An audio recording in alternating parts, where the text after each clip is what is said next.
माता सावित्रीबाई फूले, माता फातिमा भी, बहुजन नायक माननीय साहब काशीराम जी, इस देश में आरक्षण के जनक शाहू जी महाराज जी, ईवी रामास्वामी नायकर पेरियार जी और समग्र क्रांति के प्रणेता, शोषितों पीड़ितों के मुक्तिदाता और देश की नारी जाति के मुक्तिदाता बोधिसत्व बाबा साहब डॉक्टर भीमराव अम्बेडकर जी के चरणों में कोटि कोटि नमन करते हुए आज बाबा साहब के 132वें जन्मदिन पर ये जो हम जन्मदिन मना रहे हैं सभा के रूप में, आप सभी को, सभी देशवासियों को और इस दुनिया में जहां भी बाबा साहब को मानने वाले जो भी लोग हैं उन सभी को बाबा साहब के जन्मदिन की बहुत बहुत बधाइयां, ढेरों बधाइयां। साथियों,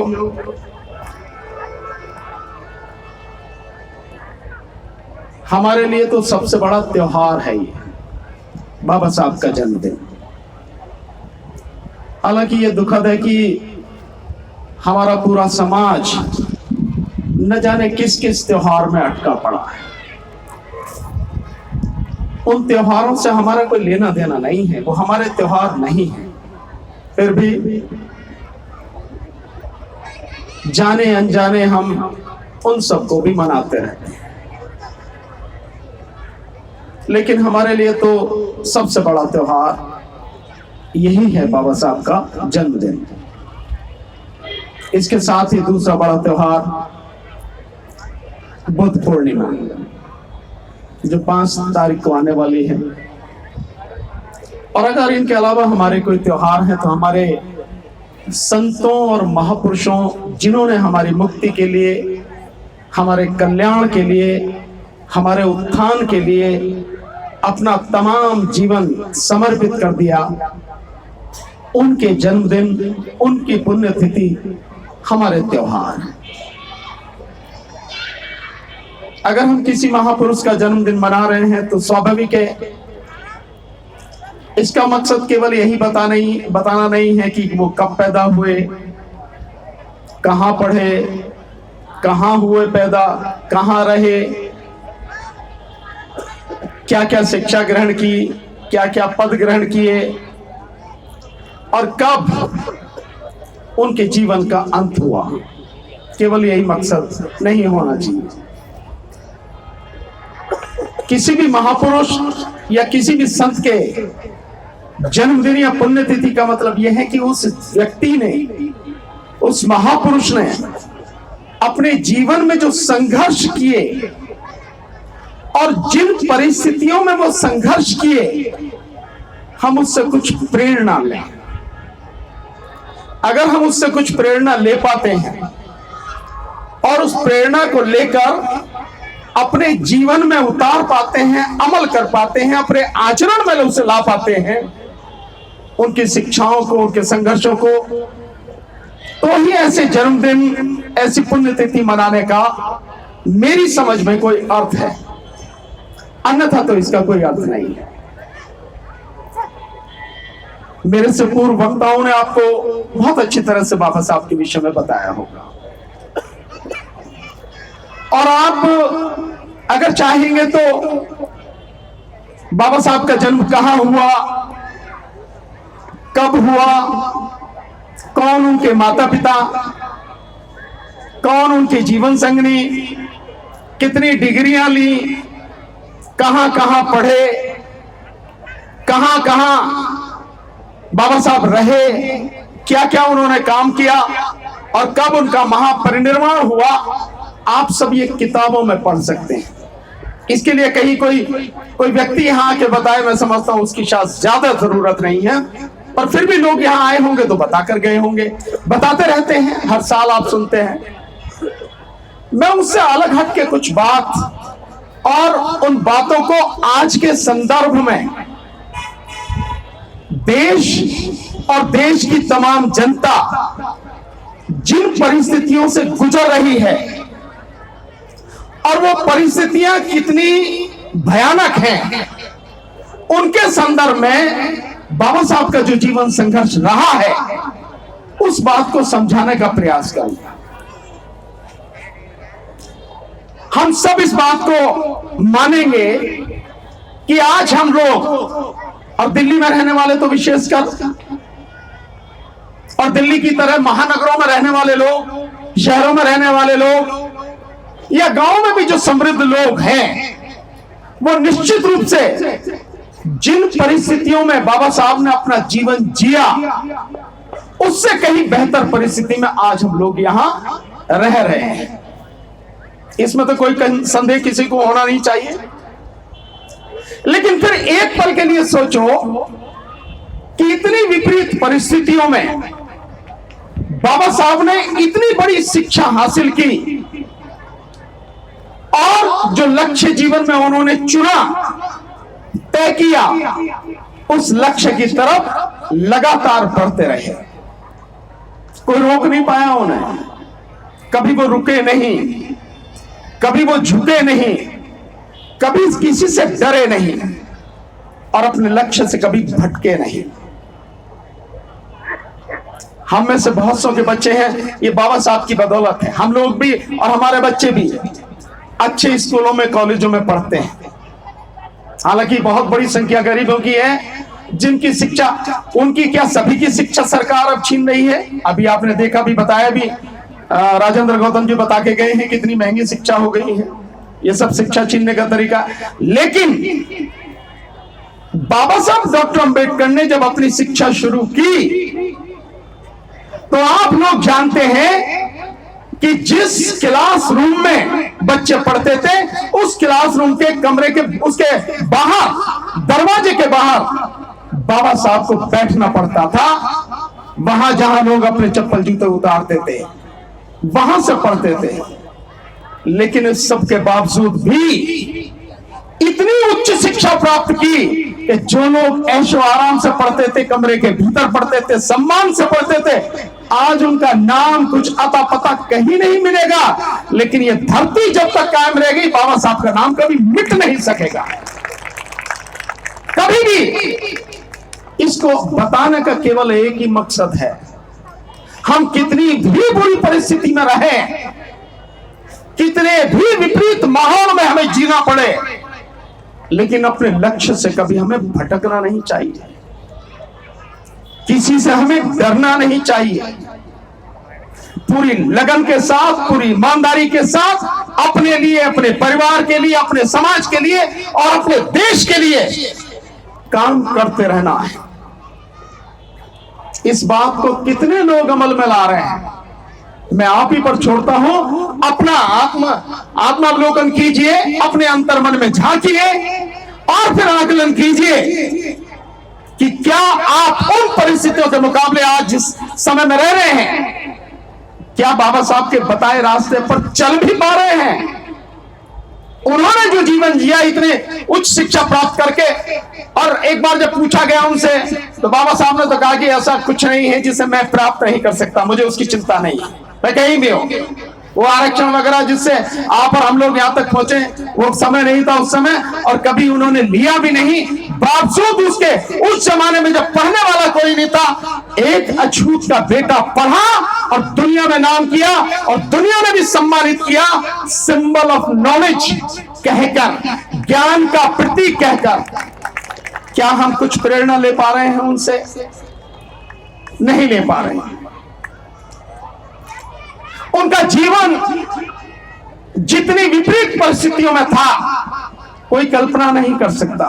एक इतना बड़ा विद्वान, महाराजा बड़ौदा के यहाँ अकाउंटेंट, और चपरासी जिसकी कोई औकात नहीं है, वो चपरासी भी सिर्फ जातिगत वरिष्ठता जो अपने आप को समझता था उस आधार पर वो फाइल भी दूर से फेंकता था बाबा साहब को। बावजूद उसके वो कभी झुके नहीं। इससे भी ज्यादा और हुआ कि जहां जो बड़ौदा में रहते थे तो कोई मकान देने को तैयार नहीं था, नाम बदल के वहां रहना पड़ा। और उसके बाद भी जब उनके विषय में पता लगा कि ये अछूत है, उनका सामान जिस तरह से फेंका गया निकाल के, बावजूद उसके भी वो रुके नहीं। निश्चित रूप से उस पल में जो उनको महसूस हुआ, शायद हम में से कोई महसूस नहीं कर सकता, फिर भी वो अपने लक्ष्य से भटके नहीं और रुके नहीं। लगातार पढ़ाई उन्होंने जारी की। ऐसे न जाने उनके जीवन के कितने कितने ही उदाहरण हैं जिन परिस्थितियों में उन्होंने उच्च से उच्च शिक्षा प्राप्त की। आज हम उन्हें भारत रत्न कहें, विश्व रत्न कहें, ये सारे शब्द उनके सामने झूठे हैं, इनका कोई अर्थ नहीं है। अर्थ सिर्फ इस बात का है कि जो संघर्ष उन्होंने हमारे लिए किया, जीवन के अंतिम सांस तक हमारे लिए जिए, वो क्या हम उनके उस जीवन संघर्ष को समझ पा रहे हैं? क्या हम बाबा साहब के प्रति ईमानदार हैं, या केवल बाबा साहब के जन्मदिन और पुण्यतिथि पर उनकी मूर्ति पर मालाएं चढ़ाकर, उनके फोटो पर मालाएं चढ़ाकर, जय भीम के नारे लगाकर ही अपने आप को अंबेडकरवादी समझ लेते हैं? मतलब इस बात से, और मैं कह सकता हूं साथियों, हमने समझने का प्रयास जरूर किया है, कुछ लोगों ने समझा है, तभी तो यहां तक पहुंचे हैं, तभी तो संघर्ष जारी है। लेकिन अभी बहुसंख्यक समाज जो हमारा है, उसने बाबा साहब को समझा नहीं। उसने बाबा साहब का केवल इस्तेमाल किया, काहे के लिए? रिजर्वेशन के माध्यम से उसे नौकरी मिल जाए, कोई सुविधा मिल जाए, कोई एमएलए बन जाए, कोई एमपी बन जाए, इसके लिए इस्तेमाल किया है। हम बेसिकली, मुझे कहने में कोई डर नहीं है, कोई झिझक नहीं है, हम बाबा साहब का नाम लेते हैं, लेकिन हम उनके प्रति ईमानदार नहीं हैं। सही मायने में हम लोग बेईमान हैं। ये कहने में भी कोई झिझक मुझे नहीं है, और किसी को होनी भी नहीं चाहिए, ना कहने में ना सुनने में। अगर हम ईमानदार होते, ये कार्यक्रम हर साल होते हैं, लगातार होते हैं, और बाबा साहब का जन्मदिन तो दुनिया में शायद पहले महान व्यक्ति हैं कि जिस दिन से शुरू होता है उसके 1-2 दिन पहले से ही शुरू हो जाते हैं और पूरे महीने चलते हैं, यहां तक कि बुद्ध पूर्णिमा तक लगातार उनके जन्मदिन के प्रोग्राम पूरे देश ने, दुनिया में चलते हैं। ऐसे अकेले महापुरुष है बाबा साहब, लेकिन फिर भी हम उनसे कुछ सीख नहीं पाए। अगर सीखते तो ये देश कब का बौद्ध हो गया होता, बौद्धों का देश हो गया होता है, कब का? हमें सीखा नहीं। अगर हम सीखते तो देश की सत्ता हमारे हाथ में होती, किसी और के हाथ में नहीं होती। हमें सीखा नहीं। तो मैं ये मानता हूं कि हम दूसरे की तरफ उंगली उठाएं, उससे पहले हमें अपने अंदर झांकने की जरूरत है। हम आपस में कितने स्वार्थी हो गए हैं, न जाने कितने खेमों में बटे हैं, न जाने कितने कितने संगठन बना लिए हैं। एक बार एक व्यक्ति ने आंकड़ा बताया, मैं नहीं जानता कि कितना सच है या गलत है, लेकिन इतना तो अपने अनुभव से जानता हूं कि उसमें कुछ सच्चाई तो होगी ही। आप भी इसका आकलन कर सकते हैं कि लाखों की संख्या में, वो संख्या तो उन्होंने 11 लाख बताई थी, कि भारत में बहुजन समाज के, यूं कहो कि दलित समाज के 11 लाख संगठन हैं। पर 11 लाख ना हो, निश्चित रूप से लाखों की संख्या में तो संगठन है ही। अगर ये संगठन, इनमें से एक व्यक्ति, एक संगठन में से एक व्यक्ति ईमानदारी से समाज की परिस्थितियों, समाज की दिक्कतों, समाज के मुद्दों पर आकर साथ साथ कदम से कदम और कंधे से कंधा मिलाकर संघर्ष करें, लड़ें, उनकी दिक्कतों को दूर करने के लिए प्रयास करें, तो मैं दावे के साथ कह सकता हूं, एक भी समस्या समाज के सामने रहेगी नहीं, एक भी दिक्कत समाज के सामने रहेगी नहीं। लेकिन इतने खेमों में हम बट गए हैं, और है कुछ नहीं, लेकिन नाक हमारी बड़ी ऊंची हो गई है, अहंकार हमारा बड़ा ऊंचा हो गया है।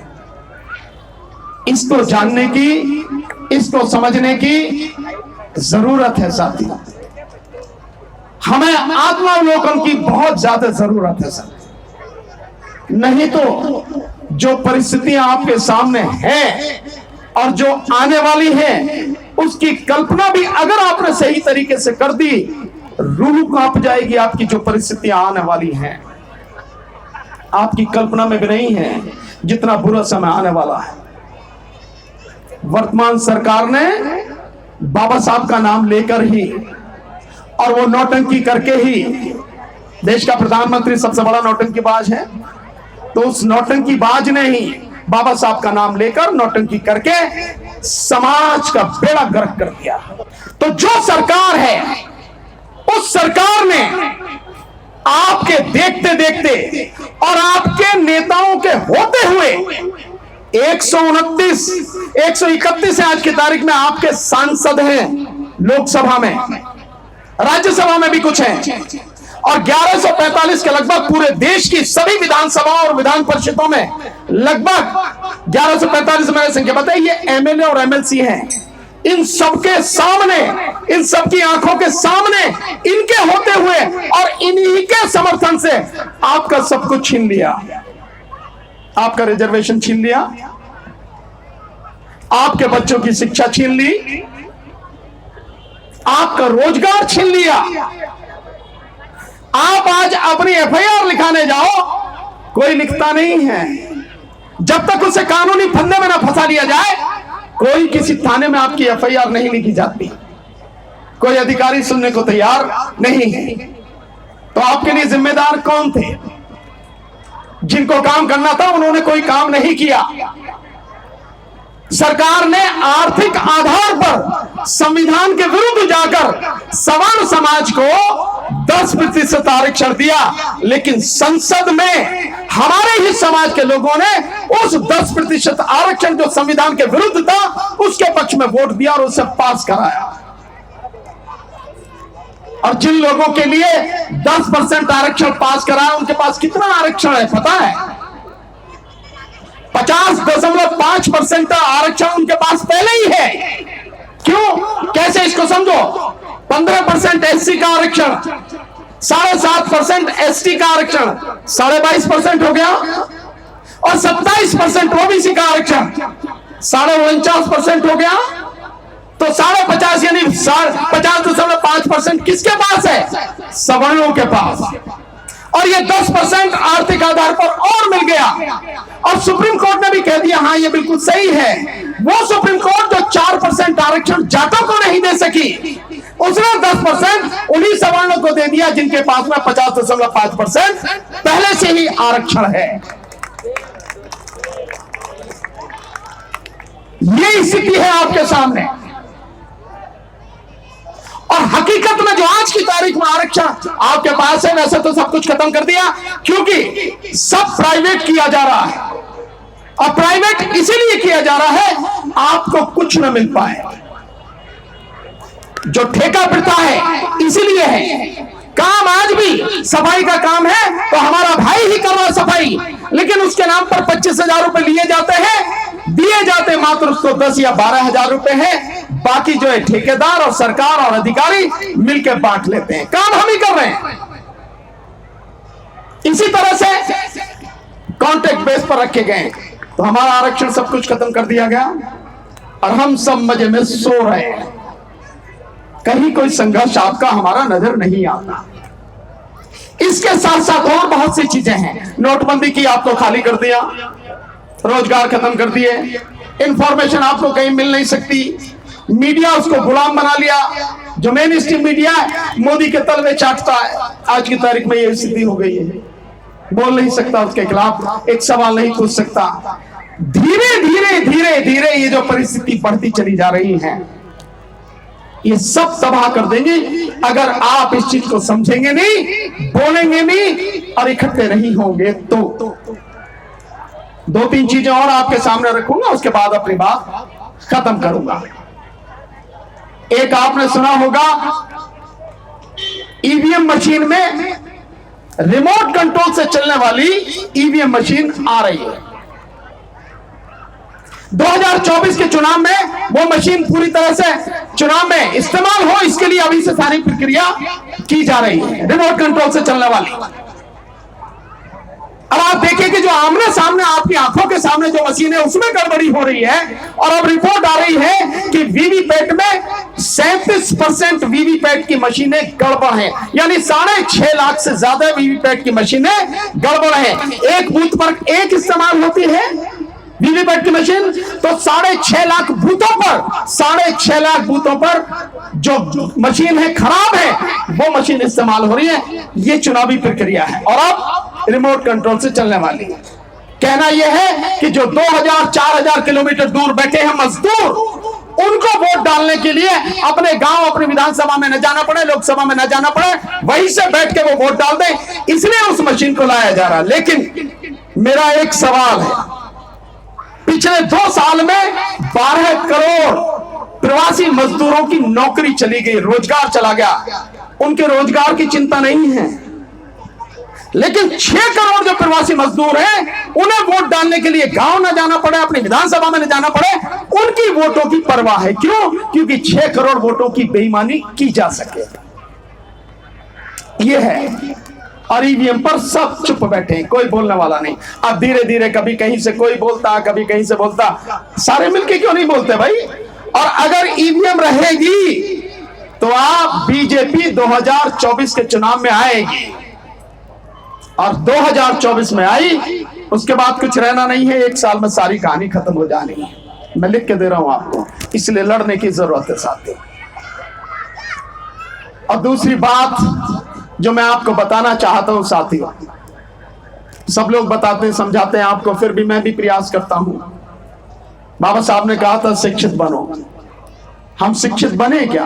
हाँ, पढ़ लिख गए, हमारे पास डिग्रियां बहुत हैं, नौकरी अच्छी मिल गई हमें, कुछ लोग कमा भी बढ़िया रहे हैं, पर शिक्षित नहीं बने।